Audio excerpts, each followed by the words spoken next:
All right, let's get started here as people are coming in. I am so glad you all are here on this, you should be out playing, but I'm glad that you're here because these Yeah. moments that we have here with the virtual fireside, Virtual World Society's Fireside Chat are unique and special. This is an opportunity for conversation about topics that are not just innovative, but groundbreaking.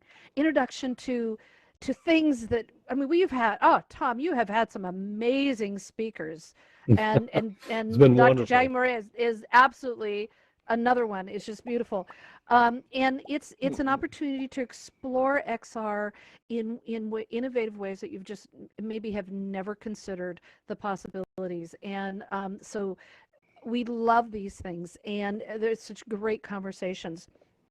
For those of you who aren't familiar, the Virtual World Society, it was created by Tom Furness and Chris Stapleton there, was created quite a few years ago. I don't remember the years, but anyway, it is a nonprofit organization that is specializing in educational and research outreach programs, and a variety of different programs and things like that that really help integrate AR, VR, and XR, all the XR technologies, immersive technologies, into education, but also into our lives in so many ways.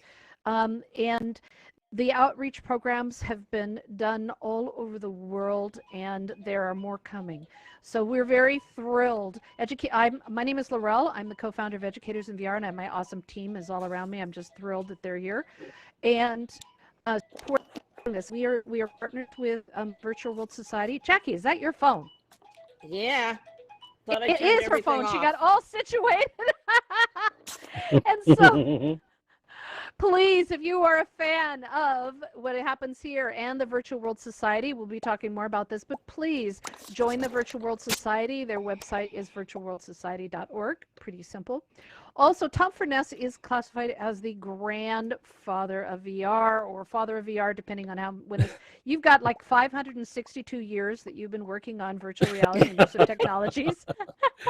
And we just thought we'd add to your resume. And he also, in addition to all the groundbreaking work that he does with Virtual World Society and with us, with the Educators in VR, and other organizations, I want to tell you about two events that are coming up that I just off the top of my head know about to look out for, that is going to feature Tom Furness as the keynote, which is the Global HR Summit, which is September 8th through 10th. Right here in AltSpace, and it is bringing in human resource experts from all over to talk about the future of the workforce and the involvement of immersive technologies in workforce training and employment opportunities, etc.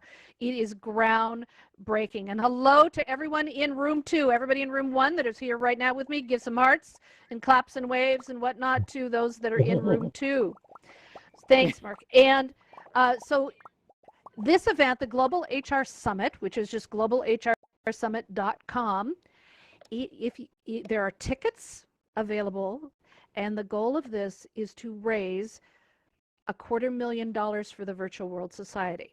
And so attendance, it's really inexpensive tickets for this 3-day event, go to benefit the Virtual World Society.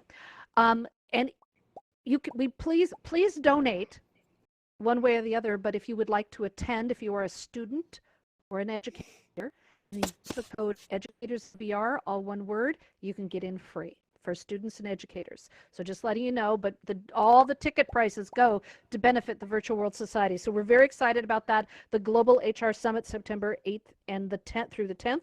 And also, Tom is one of the featured speakers and keynotes for an exciting event that we'll have more information coming up later, called Yunga, which is the youth takeover of the United Nations that is in October.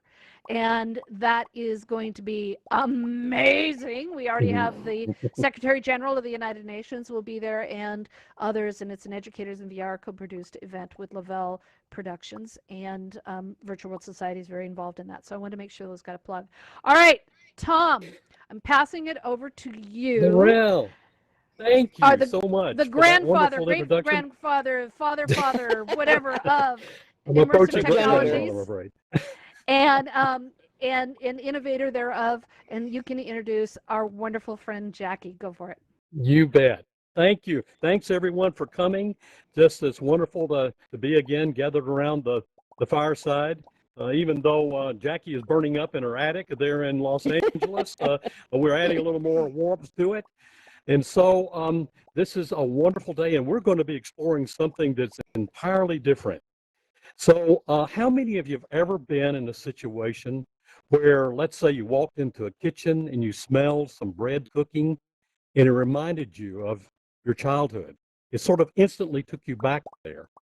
Or maybe you were smelling some perfume, and it reminded you of maybe of your mother. Or in the case of my wife, that's the reason she married me, because of my Old Spice perfume, rather than because of my looks, that's for sure. But really, a smell is an amazing, amazing sense. And you know, we here we are in this room, this virtual reality room, but we can't smell the room. We can't smell each other, things like that. And so we have a wonderful speaker today who is going to take us into this other realm that can also be virtual, as she will talk about. Now, let me tell you about Jacquelyn Morie. I mean, she's amazing. She's absolutely amazing. Now, I'm going to get to my notes here so I can remind me of some things. But if I were going to describe Jackie, well, first of all, she says, first of all, she's an artist. She's an artist, and then she is also a scientist. She is an educator. She is an inventor. She is a VR pioneer. And she's what did I miss? Entrepreneur, inventor, and just a big girl around town. And if I were going to describe her, I would say she's the Barbara Streisand of VR. She is the Madame Curie of VR. She is the what's her name? Simone Biles of VR. She's the Dorothy Hamill of VR. Probably a lot of you don't even know who these people are. But nevertheless, you take all those people and convolve them into one. You know, Jackie is sort of all of those. And really, I'm not sure if I'm called the grandfather of VR, Jackie has got to be the Careful. Yeah, I gotta be careful. Let's call her a matron or maven or something like that. Maven. I've Okay. got Vote for Maven. OG VR goddess. There you go. Okay, she's goddess. That's a good way. That's the goddess. Yeah. Okay, so Jackie, it's wonderful to have you with us. Jackie has a BA, a BS, I'm sorry, a BA, a BFA, a MFA, an MS, and a PhD. Now, some of those have to do with fine arts, have to do with art and photography and things like that. But the MS and the PhD are in computer science. And here, talk about the spectrum of things. And she received her PhD. Uh-oh. We have lost the master.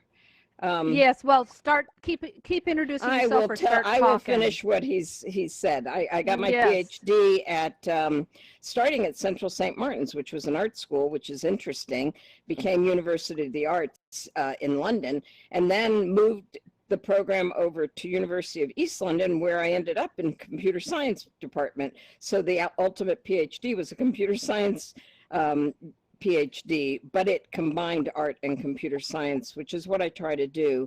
And all that shows you, Tom, is that I've been in school forever. I'm a lifelong learner. Well, actually, you're also a lifelong teacher, I believe, at the same time. So I had to drop. I don't know what happened to me. I just sort of went off into ether. I think I disappeared for a minute, so I apologize for that. So, Jackie, now, this whole topic, I don't know if you've gotten into it in my absence, but why do you call it the 2 cents of VR? Well, actually, I was having a discussion with someone at SIGGRAPH a couple years ago, and they said, they offered that. They said, you're going for no more 2 cent VR. 2 cents VR. So kind of a play on words there. Yeah. And it was Joaquin, and I said, I'm going to steal that. And he said, you may have it for free. So, but this is the first time I've ever used it, because it really is true that we have virtual reality today, and we have it mainly with 2 senses. And we're starting to get more. We're starting to get some haptics. Scent seems to be lagging behind, and there are a number of reasons for that. But that's why I think if we really look at VR as a microcosm of reality, or a macrocosm, if we're going for that, we need to have more ways that it affects us besides just visuals and sound. And certainly those things took us a long time to perfect. And now we need new challenges, and I think this is one of them. Well, how many of you, let's sort of ask a question in the audience. How many of you have had a profound experience with this other dimension, this smell dimension, where it is actually sort of taken you to another place? It's connected you to a place with what you smell. How many of you have had that? Anyone like to say? And are you talking physical ones or virtual ones, Tom? Physical ones. I'm talking about physical ones now. Ones. We're just talking about this important dimension. Okay, sort of. Several. Any of you want to relate an experience that you've had? Oh, we got. L'Oreal, would you watch that? Yeah. All right. I can turn on the. Yep. Let me turn on the questions. Okay. There is a button if you have something that you would like to share. Just please hit the raise hand button. You want to answer the question again? Ask the question again. Sorry. Just what if you had an incident where you smelled something that instantly took you to a place? Okay, so because of what you smell. Yeah. Linda, you're on. Linda R. Hi, yeah. My mom has a perfume that only she that I know of has ever worn, and I can smell it. It's just my mom. Even my little tiny nephew is like, Grandma, like he knows that smell. It's like she branded herself with a smell. Oh, beautiful. I love it. All right. Keely, how about you?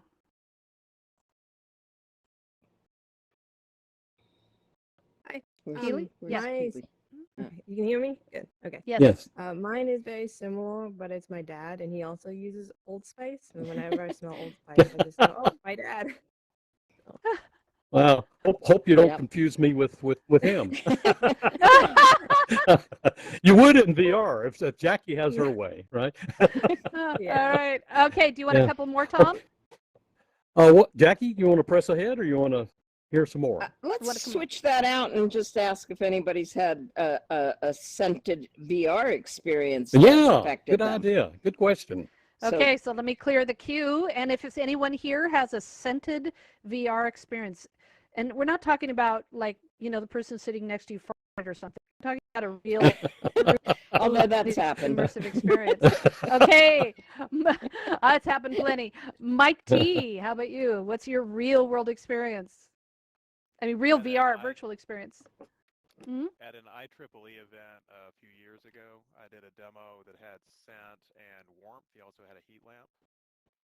Oh, right. I remember that. Yes. There's IEEE VR, right? Very cool. Right, in Greenville, South Carolina. Yes, I was there. And what was the smell? What was the scent? The theme was a Greek, like a Greek temple, and I believe it was cooking food. Yeah, they did. Okay. Oh, fascinating. Yeah. All right. Bill Maher, my friend Bill Maher. Hey, Bill, how about you? Yeah, can you hear me? Yeah. Yeah, we don't know where. Yeah, I for the last, I don't know, 3-4 months now, I've been doing these little get-togethers for like little wedding stuff and all of that.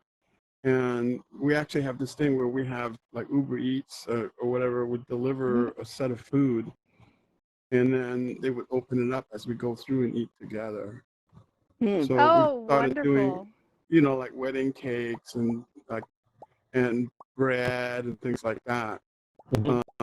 A lot more subtle, but we're now thinking about like doing more like gardening, where we would have animations, and then and then you would have seeds and show people how to, just kind of, anything but the trick is having it delivered first, and then having, videos and showing people how to walk around. So something they can grab their hands on. And so it just kind of went from there onto stuff. But it turns out I was doing the scents without even realizing it. It was like, Yeah. okay, here's the stuff. No, that's Amazing. brilliant.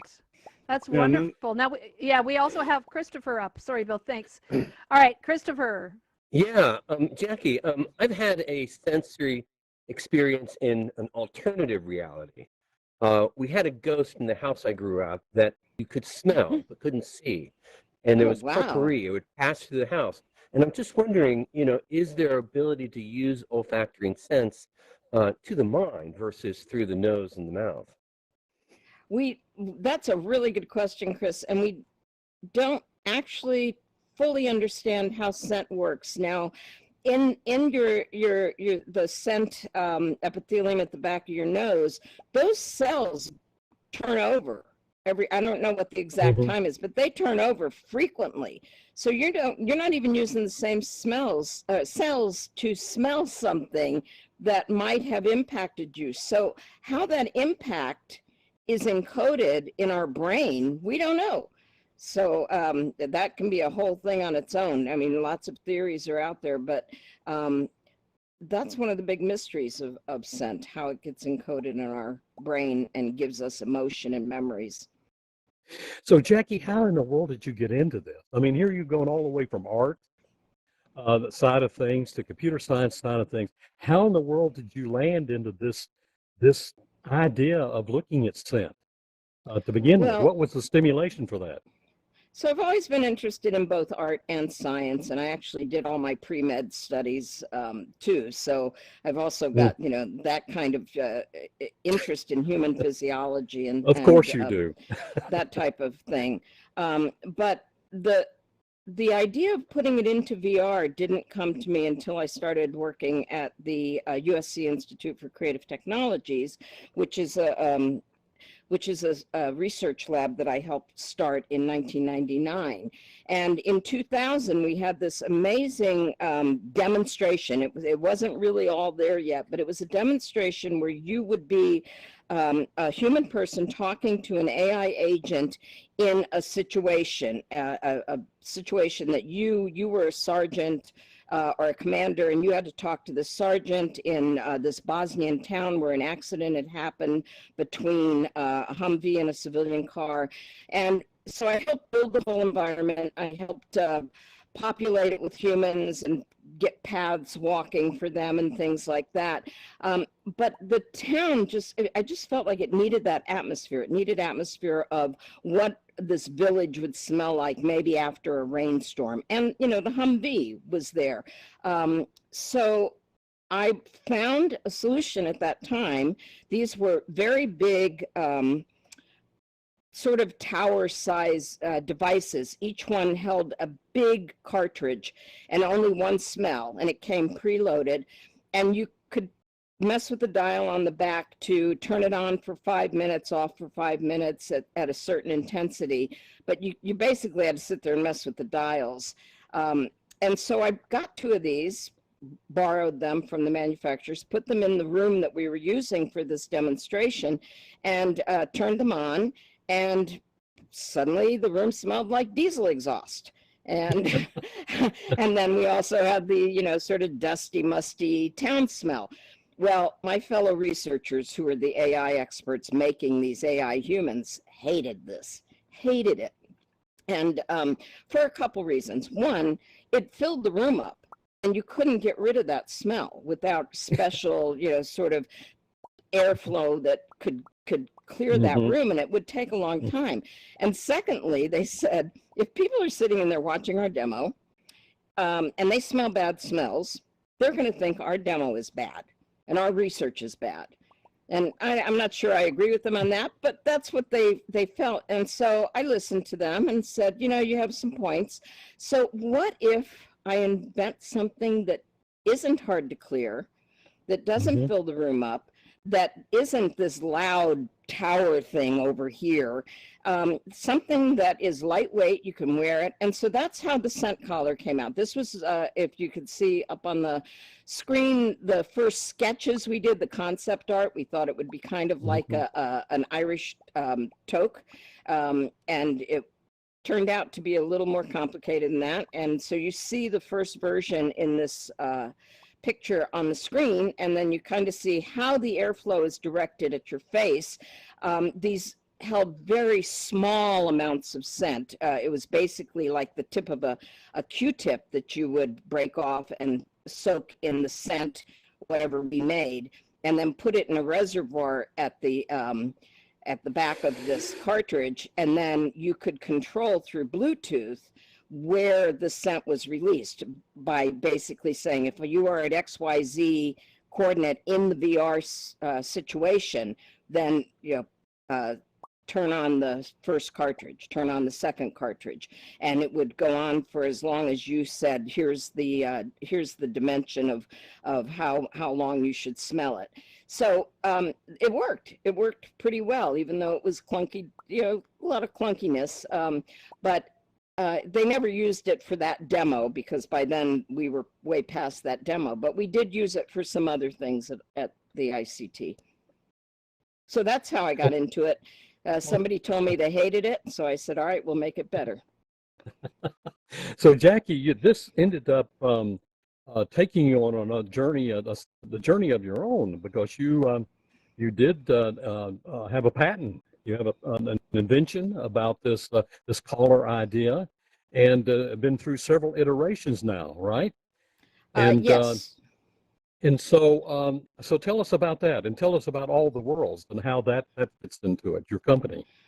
So the patent was awarded to USC in 2009, because we were working with USC, and they paid all the fees. So that was lovely. It was designed by a company in Maryland called Anthrotonics, and they are listed as co-inventors, but they never licensed it. But we have done some more work with them, using it for a test of training Navy guys in a classroom to determine what's wrong in a ship by smell only. So, is it an electrical fire? Is it an oil fire? Is it one of these things? So that was a test, and that was the third version of the scent collar. I left ICT in, I think, 2013. But I'd started my I called it a spin-off company from ICT called All These Worlds. And so we've been looking at it in terms of other use cases for training. It's a hard sell. People don't get what scent can do for you, but we'll talk more about that. So yes, there's a patent on it, and lots of people have looked at that patent, especially the big flavor and fragrance companies, Johnson & Johnson, and some of these, Procter & Gamble. They've all referenced it as prior art. Not so much new stuff coming out. They seem to not do their homework as much, but it's still got a few years on it. But I also wanted to use it personally, and the images you see up on the screen are a personal work. It was actually part of my PhD work, and what I've been going for years is the emotional resolution of a virtual reality experience. We know what the visual resolution is. It gets better every year. Frame rate gets better. All of the things that are associated with the visuals get better. Same thing with audio. We all now take spatialized audio for granted. The first time I got in VR in 1989, spatialized audio was still a research topic, and I had to go get a head-related transfer function done in Madison, Wisconsin, of all places, so I could have my own convolved spatialized sound. But using it for something that's practical, like training, or like that demo that we were doing, where you just want the atmosphere of being in a different culture, in a different place, so that you have a higher fidelity, not of visuals, but of feeling. This whole gestalt where you've got all of your senses combining to tell you you are somewhere else, and all of those clues. So for my PhD work, I wanted to go back and do something more artistic. And what I came up with was something called the memory stairs, and it was a series of VR experiences from before birth to near death. And the first one was called the Embryonic Chamber. You were a baby inside the womb. You heard all the sounds through water and 2 heartbeats and a lot of other things, but no smells. No smells in that one. So I did a lot of research into what babies in the womb could, see and feel, and scent wasn't a big part of it. It might be a little part, but not a big part. But in the next one, where you were born and you were in the crib, this one had 2 smells to it. It had, go away hand, it had baby powder for sort of the base smell, the atmosphere. And then it had, you're laying there and you can look around, and there's this mobile that's moving and playing music, and all of these faces are coming in and out of the crib, looking at you, gooing at you, talking to you in baby talk. But every time the mother's face came in, which is the big circle there, it was my mother's perfume. And it was Estee Lauder Youth Dew, which a lot of people know the smell of. It's a very unique smell. So that was that one. And then there were a few other environments. There was one that was, I called the Forgotten Rooms. That's the other picture. It was actually 2 rooms. Everything in there was from 1930 or before. And it was supposed to be like your grandmother's house or something. There were several smells that were age related, and there was tobacco, and there was the smell of fires long exhausted, is the way I described it. And then, the sounds too. So the clock on the mantle ticked, but it ticked 10 times slower than normal. So it made everything slow down and feel old and ancient. So there, a lot of that work was done that way. And we only had 4 scents we could use, so you couldn't do too many. Chris, to your point, we had ghosts in this one. We had children's ghosts that would come up if you came near the rocking horse or something else. And they had bits of music that were their kind of theme things, but we didn't have enough spaces for more scent. So, I wanted to do an artistic piece where this worked, and people, interestingly enough, didn't remember the smells. They didn't remember that there were smells in there. But they made, any place there was a smell, they made comments that said it was really impactful, and they remembered it. So I thought, it's a strange sense to put in VR, because if you do it right, your participants probably won't be obviously aware of it. Wow, that's interesting. So Jackie, let's sort of move over to that side of things. So you've demonstrated that this is a very compelling thing. We know anatomically that there is a direct connection between the olfactory mechanism and the sort of our spatial temporal connections to the hippocampus and things like that.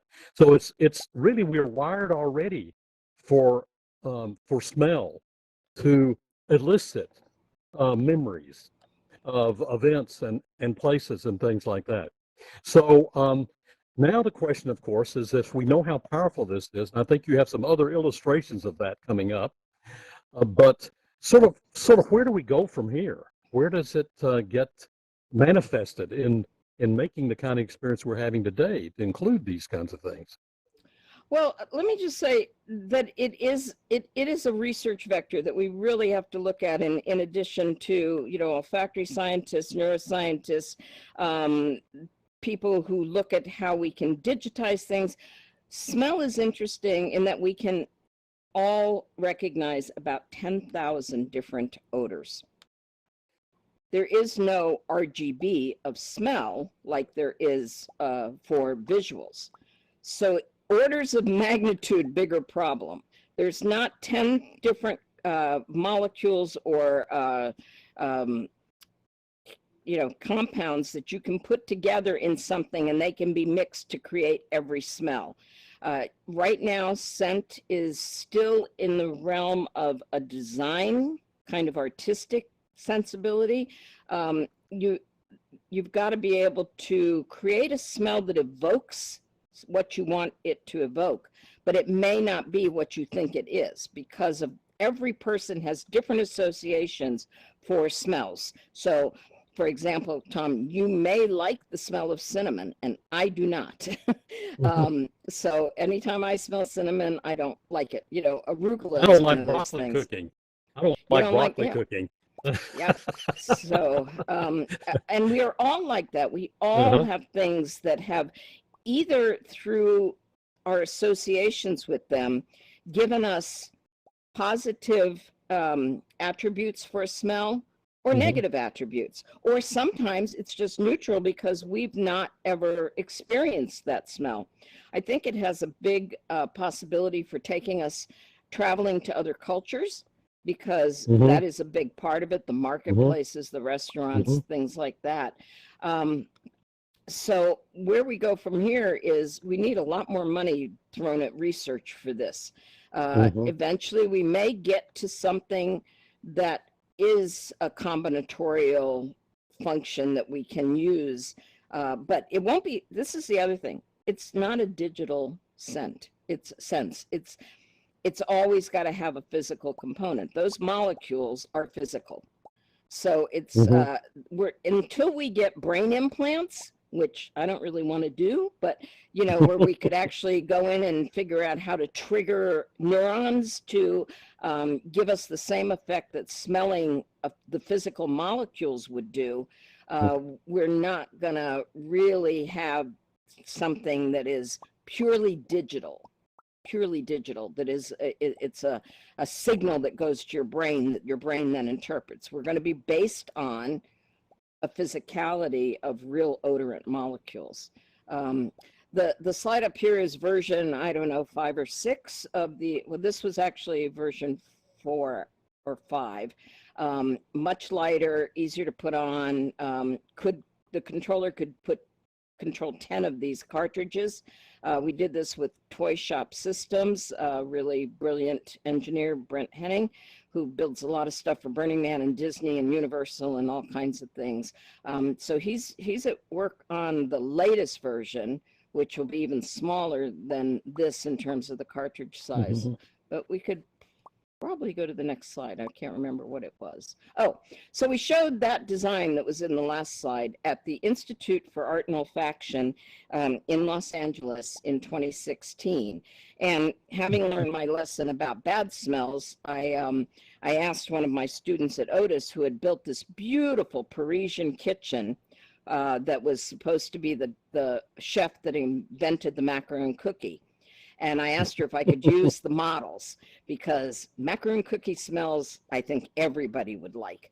So we did. We had that, and we had Marshall Pittman in Texas build the Unity version of it and help us figure out how to put scent listening devices in Unity. So he was marvelous for that. So what you could do when we showed this at the Institute for Art and Olfaction is you could pick up a macaroon cookie, bring it up to your nose with the controller, which of course I'm hitting the headset here, but and you could smell, chocolate or coconut or raspberry or whatever we had in there. We had 4 different ones. I want to say a few words about the Institute for Art and Olfaction here in Los Angeles. It was started by Saskia Wilson Brown, who knows quite a lot about scent, but was really sort of miffed at the fact that so much of that knowledge was kept under lock and key at large flavor and fragrance companies.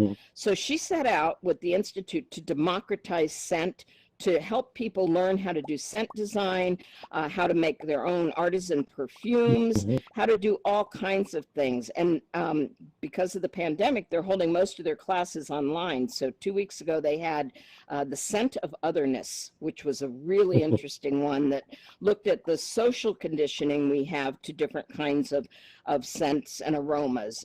They also had one on the Egyptian temples, where they did cook a lot of food as offerings to the gods. So if you're interested, go to the site and see what's coming up. Also, she sells small quantities and connects you to all kinds of resources. So it is sort of the beginning, I think, of the age of scent. This is a very big part of it, this Institute for Art and Olfaction. And you would be surprised how many independent scent designers there are. When I did the smells for that, that first demo at ICT, I had to make them. And I had a real hard time getting materials. You could get 55-gallon drums of something, and I needed less than an ounce that would last years. So, you know, they didn't want to sell me any of this stuff.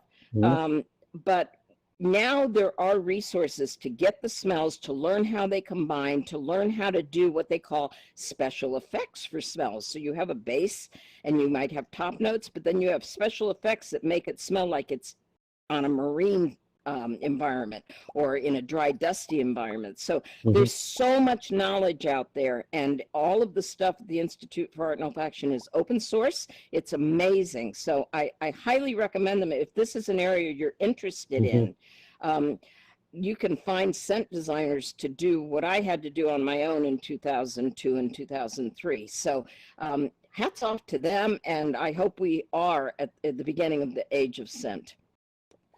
So I guess what you're defining is a whole new career path for people. Certainly, we've had vision scientists, we've had audio scientists. Well, maybe we'll have these smell scientists that are working in the VR space. I hope so. We haven't had too many yet, but yeah, that would be great. I mean, I'll head up that lab. There you go. That's great.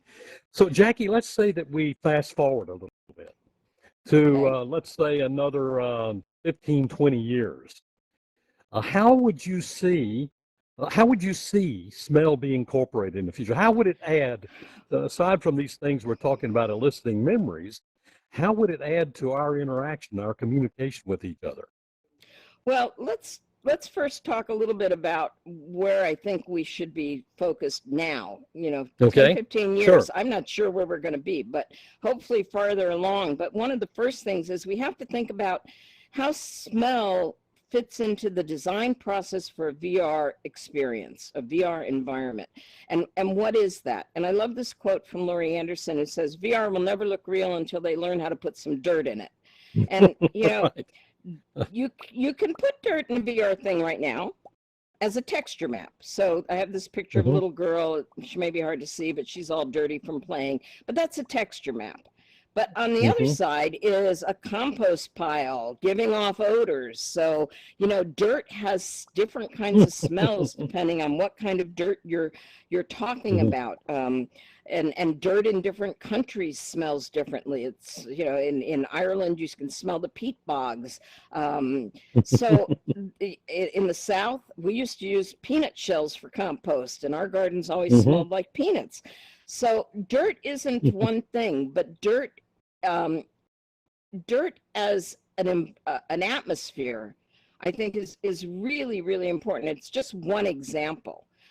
So I think, you know, VR will never look real, feel real until they learn to put some smells in it, because it just adds to the whole gestalt of how we experience that that environment, that situation that the VR designers have made for us. So to be as real in terms of the cognitive fidelity, I think it needs to have that kind of situation. So that's more near term. Far term, you know, I think we're going to see, and it might not be in our lifetimes, but I think smell will become an important part of going into these virtual reality environments, because they will be meant to enhance our lives. And in order to enhance our lives, we have to have as much of that emotional component of living and being human that we have in the physical reality that we are in now. And who knows how well that's going to last. It may be compromised, so that much of our main experiential stuff happens in a virtual environment. So let's make that as robust as possible. And if anybody has any kind of consideration about, well, I don't think smell will have a lot of impact. We as Tom said, are wired to smell. It goes to the emotional components of our brain. And we recognize more smells in that direct route than we do through the cognitive route. The cognitive route is much slower for scent recognition than the emotional route. So if you've ever smelled something and gone, whoa, I don't know what that was, but I was like back in my childhood bedroom, it's because you may have smell memories that are precognitive before you had language. So how would you encode those in your cognitive thinking? You wouldn't. And we're going to look at a little video here of how critical scent is to a baby who can't talk about anything. So let's play this video and you'll see impact.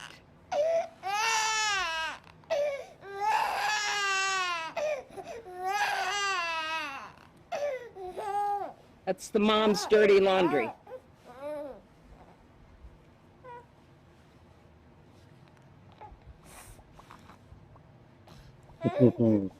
Is that just amazing? That is amazing. That's what scent does for a baby. That baby can recognize its mother through the mother's dirty laundry. Smell is much more important to our growing and how we perceive the world than we really understand right now. And so that's why I say there needs to be more research. But now going back to your question about 10, 15 years, what if we're living in these virtual worlds for some good part of our life, and we need to have that connection to each other? You know, that connection is what makes us human. And what if every avatar had a signature smell, like your mother's perfume? Keely, I think, did that one. You know, it's another way of recognizing you. Now, in 15 years, we will not have these little cartoon avatars, hopefully, and we'll have some haptics by then, because there's a lot of research going on in that.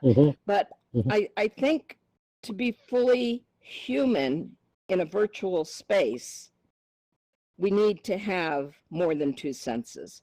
And the ones that are critical to how we interact and believe and find meaning in the world, these are the ones that need to be worked on next. So we're not going for smell-o-vision. We're going for those things that make your heartstrings crack. There you go. Well, Jackie, maybe we ought to go to the audience again and sort of see what they would think. Let's say fast forwarding to 10, 15, 20 years from now, what would you like to see in terms of perhaps an application of smell in VR? Let's open that up to see what you think. Six stringers, do you have something to add?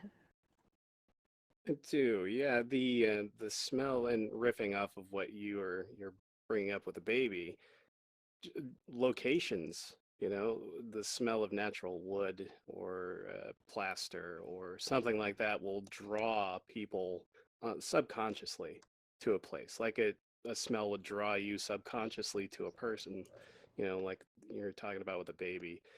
So I can see locations actually transforming beyond just the visual sense and maybe even tactile to become a lot more popular if they smelled like what we expect. But what would be, you know, from a technical standpoint, how do you envision the equipment? Because, you know, it's kind of cumbersome now for a mass majority of people to don on these head displays, right? So if we increase the amount of cumbersomeness to this, like, what's your vision for how this would look in the Well, I hope we get headsets. We bypass those in the next decade. Yes. The reason I said scent is tied to a physical molecule. So we need to have a way to bring that molecule to the person. That's why I came up with this idea of the collar or the necklace. So it's not tied to a headset. You don't have to clip it onto a headset and have that happen. So even when you're not wearing a headset, you could have this scent collar on. So it could have a lot of other uses.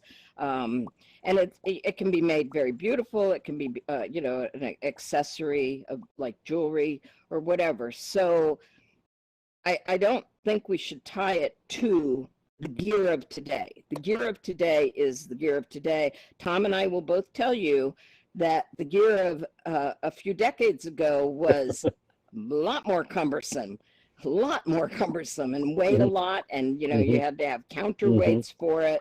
So everything will progress, and I know there are some huge issues about getting past these, and these are pretty cool for now, but I think we will do it. There'll be a disruption and a breakthrough that will take us further, and I hope that happens with scent too. Any other All right, there's a holodeck for in how our you use it? future. Okay. Yes. Yeah. All right. So next up is Bill Maher. Hey, Bill. Yeah. Where's Bill? Right here. Yeah, I'm over here. Okay, Bill. Well, actually, a couple of things. Do you know if people dream in smells? I have woken up from a dream with the smell, so I think it's possible, and that's because Me too. we don't need to smell it to re-smell it. We can have it encoded in, you know, in whatever those neurons, the way we don't know how it's encoded yet, and something triggers those neurons, then, you know, we will either have a smell in our dream or the memory of a smell. It's really hard to say, you know, like if you say right now, what does baking bread smell like? Can you smell baking bread if you just call it to mind, like an imagery?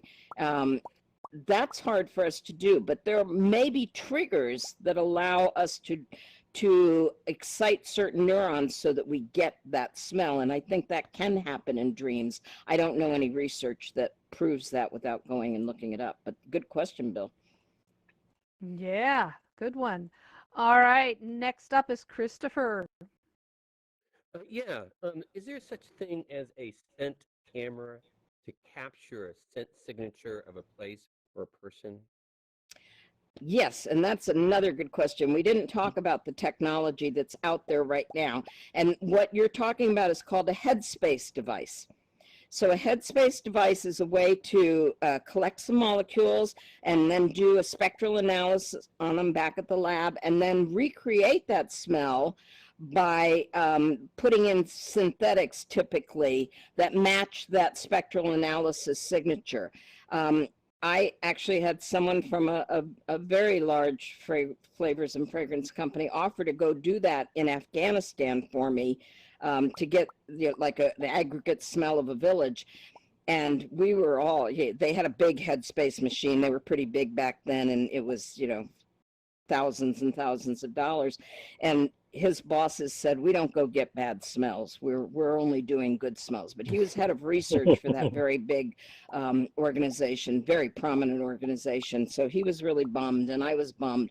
But a headspace machine. And now you can get them, Chris, that they're maybe the size of a shoebox or less, probably less. And you can go get those. And what they're being used for mostly right now is not the kind of thing that we're interested in, but to identify volatile organic compounds which may be dangerous in an environment. So you can send in the canary in the coal mine, the headspace machine in the factory, to see if there's any VOCs there. So that's how like they're fertilizer being in used Beirut, you mean? well, they knew that was there. Yeah. Yes. Well, I bet you had some good sense. You probably was. Smell it. Yeah. Okay. Well, let's. What our plan now is that we're going to sort of wrap up the sort of the where we are right now, because we want to open this up for discussion, right, Laurel? And so we'll come to the end here and thank Jackie for this opportunity. But I'm sure you have a lot of questions. We want to hang out and have a further discussion about this. But Jackie, I have one question that's been really on my mind from day one since I met you. You are this amazing person in terms of, I mean, you get more work done in 1 hour than I get done in a week. And I want to know how you do it. I mean, what does your workstation look like? How many screens do you have around you? Right now, how do you do it? Yeah. Oh my gosh, right now I have the PC with the screen and the headset. Then I have an iMac with 2 screens, and then I have 2 other computers with their screens, and my phone and my iPad. And I just multitask. I multiplex between everything. If I've got 30 seconds here, I'm going to go check and see if I've got email from my students at Otis College of Art and Design. If I've got 5 minutes, I know I can add to a spreadsheet I'm doing. So, and I think this comes back to the art and scientist thing. You know, that is not unusual. We have one whole brain, and the connections between those brain parts are the things that are important. And the more stuff you learn, the more stuff you do, the more things you're interested in, the more adventures you have, the more you know, ways you stretch yourself, you're extending those connections so that they're stronger and stronger. And I think that helps in terms of this crazy lifestyle we have today, where we have to flip between things so quickly, and we have to have our attention in you know, 140 characters, or you know, a tweet here, or a Discord channel there. And this has been so challenging with this lockdown to have. I have like 4 Discord channels, 4 Slack channels, Microsoft Teams, a whole dashboard of stuff for my classes, and then, you know, my day job. And then I have things that I'm really interested in researching, and projects I want to propose that, again, you know, they take little slices. So I'm good at time slicing, I guess. I got a sharp knife. Oh gosh, I can't imagine what you did to your parents. What it must have been like to raise you. I mean, my father sent my mother a letter when he was stationed in Alaska, and he couldn't take his family. And the letter says, what did it say? It said something like, "I know Jackie's a handful, but try not to stifle that spirit." He wrote to my mother. That's great. That's great, Jackie. Well, let's go ahead and you'll see Jackie's contact information. I'm sure that Jackie will be you'd be happy to answer any questions you might have. And let's thank her, give her all kinds of applause and hearts, and all the rooms for Jackie spending our time here.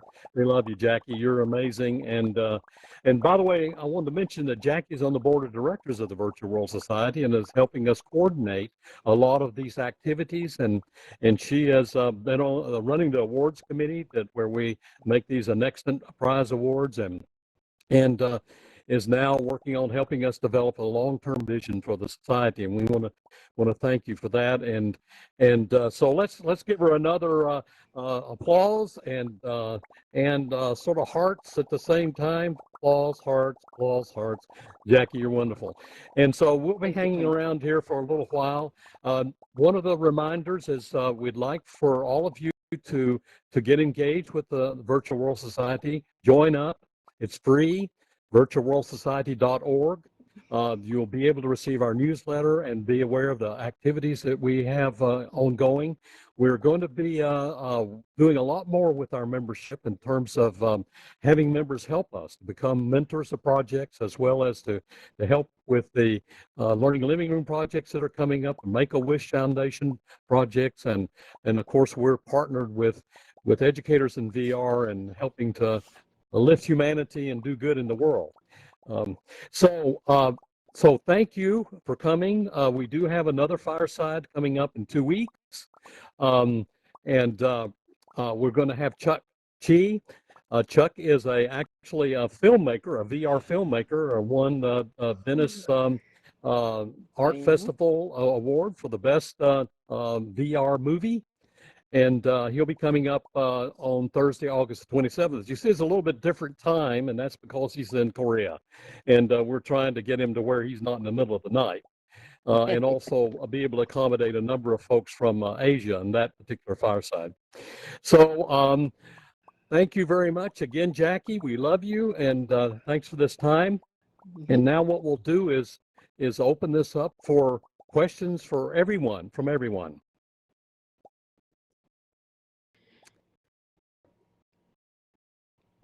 Questions? Who's moderating? I think Laurel just disappeared. Yeah. For a minute. Okay. So XR Guru, you were waving your hand. Why don't you go ahead and ask your question? Oh, okay, all right. Okay, I'm back. There Sorry, you're I had back. a little Back.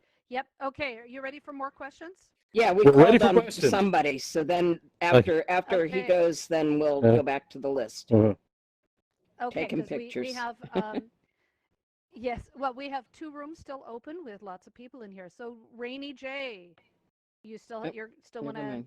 have your question?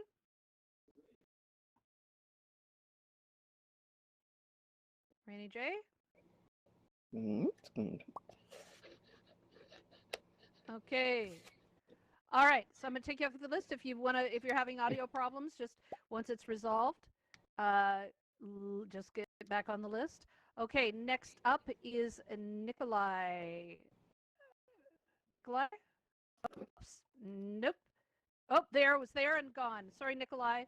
Having a little bit of issue here with this. Okay. So I think Corn. XR Guru here. Corn Yeah, XR Guru had a question. He's think. got all kinds Yes. of hands waving here. Yes, I know, but that's not how the system works. I have. Oh, okay. Sorry, guys. Sorry. Okay. Sorry. In Moderator. order. Okay, I'm not seeing well. So let me just continue here. Oh, okay. Oh, so I can help out. yeah, okay, Donna. Here, let me just put on my amplify. Okay. I'm on air. We've got. I'm sorry.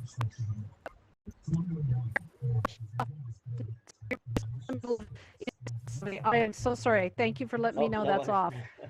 Okay, no, that's all right. Okay, Corn, you're up. Corn? Okay, what we have a little bit, so maybe my list is old. Let me refresh it. Hang on and see if that's still holding out from before. Okay, so Alex, Big Bosom, Alex, you're up.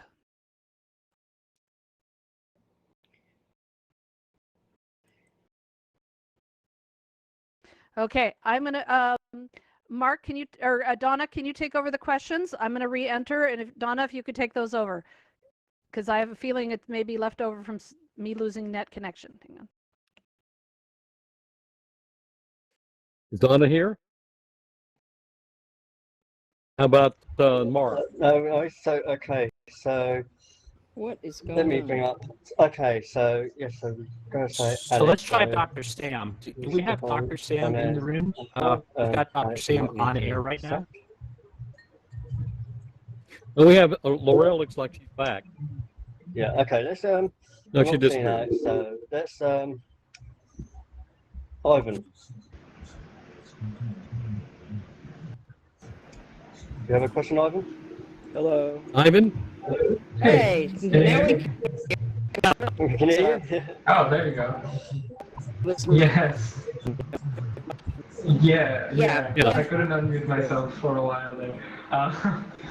So my question was about how we get used to smells really quickly. Like if I buy something new, the smell will be distinct, but after some time, the smell goes away. But I don't know if it actually goes away, or how does it work with memory, and how does the olfactory sense work in how we perceive or remember things, long term and short term?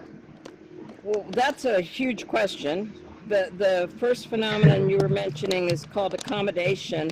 It's we get saturated, and we have to get away from that smell to kind of reboot it, if you will. And that's why they use crazy things like coffee beans between perfume smellings. But how that gets encoded and all of that stuff, you know, there's still scientists working that out. So that's a much bigger discussion than we have time for here. Okay. Okay. Six Stringer. What's your question? Hi there. Hi. Thank you. Hi. Greg I just wanted Panos here. to mention So, Oh, Greg. Hey, Tom. Hey, Greg. Good to see you. I think we have everybody. 2 people asking questions at the same time. Somebody mute the other person, please. Okay. If you would speak to what happened with Mort Heilig with Sensorama. So Mort Heilig, who's I guess arguably the great-grandfather of VR. Ask a question to which shows how young you are, Tom. Mort Heilig created the Sensorama, which is a sit-down, a partial immersion VR system all the way back in the 50s, I believe. And he had Sense, which blew with air into your face and changed depending on the scene. Jackie, you know a lot about Mort and his work and Sensorama. If you want to talk about that a little bit, my particular experience when I tried the Sensorama, and I was very close with Mort, was that it filled the whole room, and it was very difficult to evacuate the room of the scents. So they all mingled together, and after a while, it smelled just awful. All of them mixed up. The fresh air smell, the city smell, the grass smell. You know, all the various things he has, and what you think in the future in terms of cancellation of those molecular infiltrate into the environment might mean to, you know, personal smell, isolation of personal smell. Well, Thank you. Again, Mort is a fascinating person. We should do a whole thing about him. He only ever made 2 of the Sensoromas, and one of them has been rebuilt. And the most interesting thing is that his widow gave his journals to USC's Cinematic School Library. And there was a researcher from Yale, Lisa, and I can't remember Lisa's last name at the moment, who went through all of the 40 journals going back from when he was a teenager. And the ideas in them were just really ahead of his capability to build what needed to be built to deploy them. So, I mean, that's that. It's fascinating part of history on its own, coming from the film world, not from the computer graphics or computer science world. And Lisa Masseri, yes, thank you. The other thing about getting rid of odorant molecules is simply don't use as many. It's amazing how few we need to be able to smell, and that's what the scent collar does. If I'm wearing that scent collar and Tom's wearing that scent collar and we're this far apart, and he's smelling cotton candy and I'm smelling, you know, the camels in the circus, he can't smell what I'm smelling in the same room, even though we're physically in the same room. And I can't smell what he's smelling. So keeping the amount of odorant molecules low and localized it obviates the need to do any clearing at all. So, you know, we just have to be smarter about that stuff. Okay. Thanks, Greg. Next question, if there is one.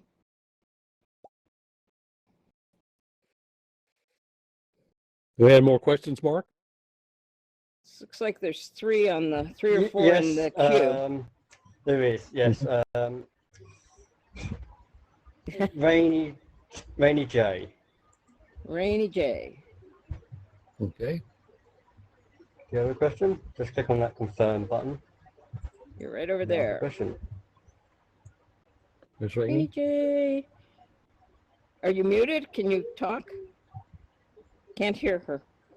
No, I don't see her. Yeah, she's right there.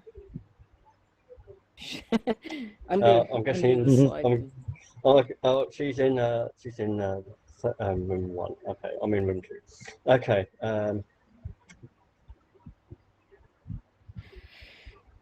No. Okay. Right. Steph. Click on that confirm button. Where did Steph go? She was here before. Is Steph here? Dropped out of shoot right here. And yep. My question Right. is have you ever done any research in terms of using smells as like a cue that could be used for memory access? In other words, like a filing system, except that it's smell instead of colors or anything like that? No, it sounds like a really interesting thing. Now, you know, in terms of smells used for memory access, I would point to the work of Skip Rizzo, Dr. Skip Rizzo, who is using smells as part of a virtual reality clinical application being used at VA hospitals to help veterans go through imaginal therapy with a medical professional. So they're not in there by themselves, but the smells are part of the recall to help them remember the traumatic experiences that caused their PTSD and help them get through that. So that's the one thing I know where smell is used to recall something in a health related way so that you can work on those troubling experiences. But as an index to something, that's really a fascinating concept. Haven't thought of that. Well, could it be used for like teaching? In other words, a social studies class always has a particular aromatherapy smell or something that is associated with it, that when a student smells it at home even, they are helped to remember what was in the class that day or something. There is a classical study that was done, I don't know, 30 years ago, maybe not that long ago, but somewhere I have the paper, and it was teaching some mathematics. I don't know if they were advanced mathematics or algebra or something like that, with the smell of peppermint. And for those students who got the lessons with the smell of peppermint and also had peppermint smells distributed at the test, they did better on the test than people that did not have the learning with peppermint or peppermint in the test. So there were four, you know, it was a four block situation with that. And you can email me and I'll try and find that paper. But that was one of the first ones I ever read, you know, 20 years ago. Neat. Thank you.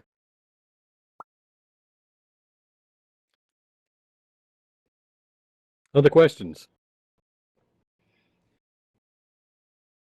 Jackie, when I was doing a little research on this, I was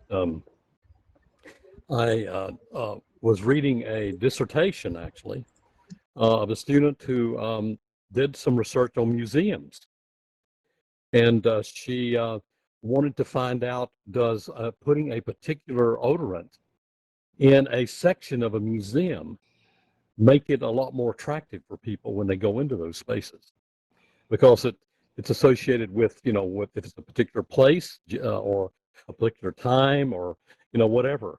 And her findings were that people couldn't articulate what the difference was. Exactly. But it was there. But they said, wow, it was different. It was really neat when I went from one place to another. It's like I went to a different place. And they didn't know that they'd changed the smell, you know, between these two places. So it may be one of these things that you mentioned earlier, may be almost subliminal, that we that associate with back to the Gestalt. Why don't you define the Gestalt for everybody? What do we mean by Gestalt? Or their precognitive. Yes, Tom. that's true. So, yeah. For me, Gestalt is, you know, how we experience regular life. We don't put on something that limits us just to sight or just to sound or just to smells or just to this. And we have all of these other senses, proprioception and kinesthetic stuff and balance and all of these other senses that kind of come for free if we're using our body to jump into VR. But that combination of everything, the way it all works in concert is what I call the Gestalt, and it gives you more bang for your buck than any one thing alone. So once you start combining it, the perceived fidelity of feel, the perceived cognitive reality is stronger. And you may not know why, like you just said from that that dissertation. Scent doesn't always pull language out of our heads. Yeah. So this is a classical example of where the whole is greater than the sum of the parts, with the Gestalt of combining all of the senses. And of course, what we're doing in VR is we're sort of isolating ourselves, isolating a number of our senses in the process of being here. And just think what it could be, and when we did have the opportunity to stimulate all of our sensory end organs, even taste. and so what an experience that would be in VR. Yeah, well, a lot of our taste comes from our smell organs. So you could get about with the right visuals, with the right sounds, with the right, bacon frying, with smells and the right sounds and the right visuals, you may actually taste it. Some little part of it. Yeah. So I think those are the things that the new, the Smell Research Institute for VR, because we do have a lot of scent research institutes. The one in LA, the Manel Senses Institute, Paul Allen has some that looks at sensory stuff, but not for VR. That's where we need to see how to translate it into something that we can have besides our physical reality. Yeah. Well, this has really been great, Tom. I've got about 10 past the top of the hour, and we've had an incredible show. I think if you don't mind, why don't we go ahead and kind of wrap up the formal part of the presentation. We still actually do have an overflow room that's open right now, but we're going to go ahead and take off the mute. And we're going to kind of casually let people just kind of chit chat towards the end of the show. But I want to thank everybody for coming. Certainly want to thank Jacquelyn Ford Morie and Tom Furness and the entire team from Educators in VR, as well as the Virtual World Society. So one last round of applause. You bet. And we're going to continue to stay in the room for you all. You're welcome to kind of chat with, amongst yourselves, or I know that Tom and Jacquelyn will also be available to you. So thank you all again. What a great show. Appreciate it. Ta-da. Yeah, thank you all. Thank you all. Thanks, so everyone. We're hanging out. Thanks for coming, and we'll be here for a while if you want to come up and chat with us or chat with each other. This would be a wonderful time for us to sort of network. I don't know about go on air, but I'm not going to worry about it. Yeah, you can stay on. I think you. I don't know what that's going to do to us, but okay, guys. I just want to say before everybody